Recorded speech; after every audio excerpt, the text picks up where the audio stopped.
Hello friends, YouTube channel रतन तंवर पर आपका हार्दिक स्वागत है। वीडियो को शुरू से लेकर लास्ट तक है वो पूरा देखिए और यूट्यूब चैनल को लाइक कीजिए, शेयर कीजिए, कमेंट कीजिए और सब्सक्राइब कीजिए। आज का जो हमारा टॉपिक है वो है रिक्तिका वैक्यूल। रिक्तिका या वैक्यूल है वो क्या होती है, किस तरह ये कार्य करती है, इसके बारे में हम चर्चा करेंगे। सबसे पहले बात आती है पादप कोशिकाओं में जो वैक्यूल है वो एक या अधिक छोटी या गोलाकार इकेरी झिल्ली से घिरी रिक्तिकाएं पाई जाती हैं। यानी ये इकेरी झिल्ली युक्त कोशिकांग होता है वैक्यूल या रिक्तिका। रिक्तिका को घेरने वाली झिल्ली को कहा जाता है टोनोप्लास्ट तथा इसमें भरे रस को कोशिका रस है वो कहते हैं। यानी रिक्तिका को घेरने वाली झिल्ली का नाम है टोनोप्लास्ट तथा इसमें भरे रस को है वो कहा जाता है कोशिका रस है वो कहा जाता है। जो हम बात करते हैं कि जो रिक्तिका है वो किस प्रकार से छोटी होती है और आकार कैसे बढ़ने लगता है इसका।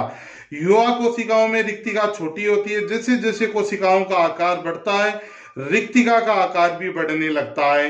कोशिका रस में अधिकांशतः अपशिष्ट संचय होता है जिसे अजेय पदार्थ या एगास्टिक पदार्थ कहते हैं। इसमें शर्कराएं, एमिनो अम्ल, खनिज लवण, कार्बनिक अम्ल, वार्णक द्रव्य आदि घुलित अवस्था में रहते हैं। ग्लूकोज, फ्रक्टोज, सुक्रोज, इन्युलिन, ऑक्जेलिक अम्ल, साइट्रिक अम्ल, टार्टेरिक अम्ल, टेनिन, एल्केलाइड एवं ग्लूकोसाइड्स प्रमुख अजेय पदार्थ हैं। फलों एवं फूलों की कोशिकाओं की रिक्तिकाओं में नीले, पीले, लाल आदि रंगों में एंथोसाइनिन वर्णक वो गुले होते हैं।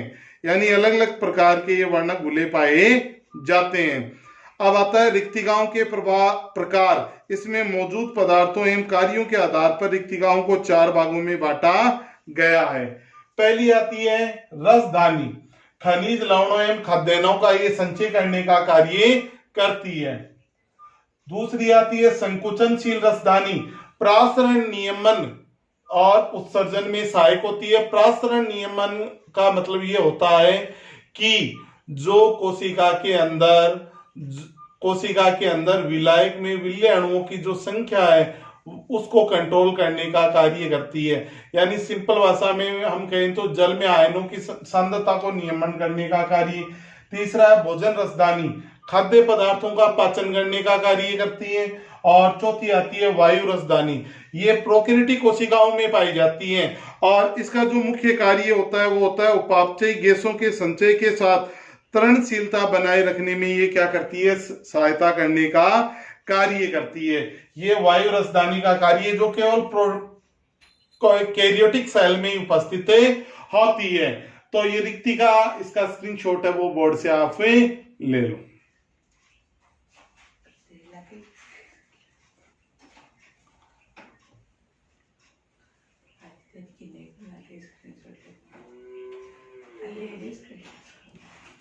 तो मैं मिटा देता हूं इसको।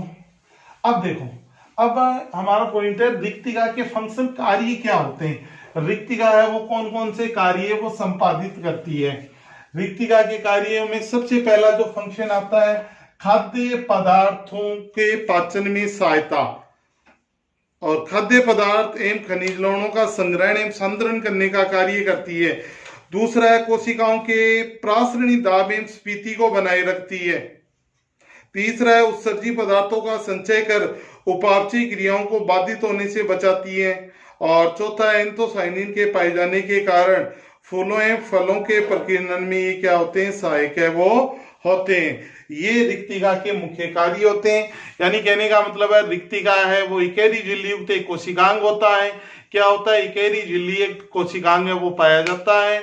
और रिक्तिका प्लांट जो सेल है उनमें बड़ी आकार की पाई जाती है। इसका मुख्य कार्य है वो प्लांट सेल में ही पाया जाता है। यानी जो वैक्यूल है वो जिस झिल्ली द्वारा घिरी होती है उसे टोनोप्लास्ट और इसके अंदर जो द्रव्य पाया जाता है उसे कोशिका रस है वो कहा जाता है। कार्य के आधार पर और संचय पदार्थों के आधार पर ये 4 प्रकार की है। रसदानी, संकुचनशील रसदानी और खाद्य रसदानी और वायु रसदानी। इन चारों के जो फंक्शन है, कार्य हैं वो अलग अलग प्रकार के पाए जाते हैं। यानी कहने का मतलब है कि जो वैक्यूल या रिक्तिका है वो मुख्य रूप से प्लांट सेल में ही उपस्थित होती है और अपने कार्य को क्या करती है, संपादित करती है। तो आज की वीडियो में इतना ही। Okay bye.